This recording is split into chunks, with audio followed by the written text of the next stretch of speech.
ar noteiktu viļņu, ar noteiktu diapazonu, noteikta iedarbība. Kā piemēram skaņa, ko mēs uztveram, tas arī ir vilnis ar noteiktu frekvenci, gaisma, garša, jebkura iedarbība, kas uz mums iedarbojas, īstenībā viņa ir iedarbība viļņu veidā, viļņveidīgi.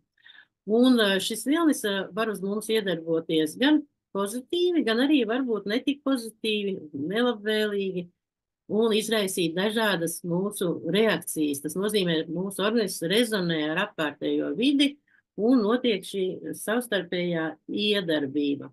Nu, piemēram, mēs dzirdam mūziku, viņa mums patīk, katram cilvēkam var savādāk mūzika patīk, un viņa izraisa mūsu organismā labvēlīgu reakciju. Mūsu organismā kaut kas mainās. Vai arī, kā visiem zinās, piemēram, kur ar naglu velkot pa stiklu vai metālu, rod šī šausmīgā čerkstoša